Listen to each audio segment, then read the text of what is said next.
Bonjour tout le monde. Alors aujourd'hui on se retrouve pour une petite carte qui des fois interpelle certaines personnes quand elles commencent à apprendre le tarot. C'est notre fameux pendu. C'est vrai que quand on voit cette carte, des fois on se demande bien ce que notre pendu peut bien faire, la tête en bas, et pourquoi il est comme ça. Donc des pendus, en principe, donc on a toujours un personnage accroché par une jambe simplement.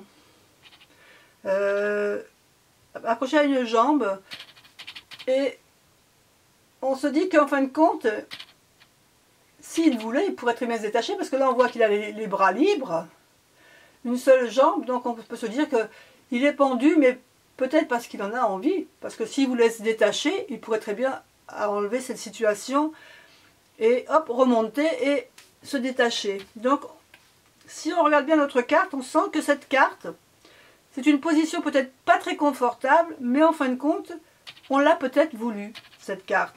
Parce que dans d'autres jeux, on voit toujours ce pendu qui est attaché toujours par une seule jambe. Je veux dire, qu'est-ce que je vais vous montrer comme autre carte? Vous voyez, dans le Golden Tarot, c'est pareil. Il est toujours accroché par une jambe.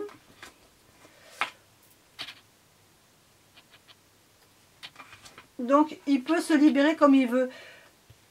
Alors, cette carte, qu'est-ce qu'elle peut représenter? Moi, je veux dire que ce personnage, peut-être qu'il s'est mis la tête en bas parce qu'il avait envie de voir les choses à l'envers, de les voir tout simplement sous un autre angle. Hein. Peut-être qu'il a quelque chose qui le bloque. Et il a besoin de réfléchir, mais de réfléchir autrement. Pas de réfléchir comme il fait d'habitude. Et donc là, je dirais que c'est une autre façon de faire. Donc il se met la tête en bas. Il veut réfléchir et il se dit que c'est peut-être le moment de faire autrement, pas faire comme tout le monde. Et que peut-être il aura peut-être une idée qui va lui venir différente de ce que jusqu'à maintenant il pensait. Donc c'est vraiment...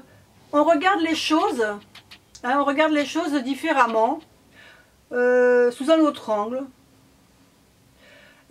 C'est peut-être aussi, il y a aussi une idée de sacrifice quelquefois.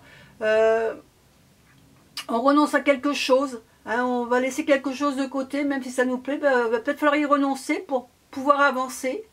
Donc c'est peut-être un renoncement à quelque chose, une habitude qu'on avait, peut-être qu'on va changer, parce qu'on se rend compte que c'est pas forcément ce qui nous convient le mieux, en fin de compte.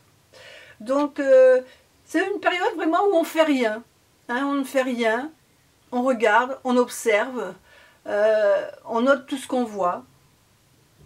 C'est une période d'attente, on fait le point, donc c'est une période qui peut durer un petit moment quand même. Hein. C'est peut-être aussi une période de fainéantise, hein, tout simplement. Voilà, on arrête, stop, on fait plus rien, on regarde ce qui se passe, on n'a plus envie de faire quoi que ce soit, on regarde, c'est tout.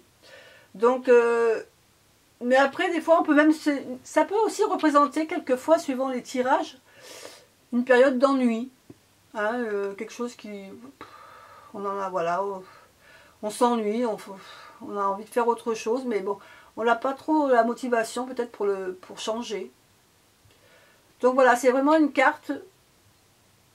Moi je dirais quand même que c'est vraiment une carte qui me fait penser que on a des décisions à prendre, on n'arrive pas à les prendre, on fait une pause et on va dire bon ben allez, réfléchissons à tête reposée, on s'emballe pas, on réfléchit, on voit comment on pourrait trouver la solution, parce que celle que j'ai ne me convient pas, peut-être qu'il y en a une autre, mais je la vois pas.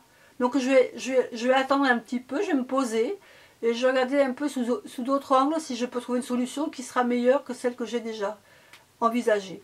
Voilà, donc je me dirais en mots-clés, réflexion, attente, sacrifice, faire le point, lâcher prise, renoncer, c'est déjà pas mal, et ennui aussi peut-être. Voilà pour ce pendu. Allez, je vous dis à bientôt pour la prochaine.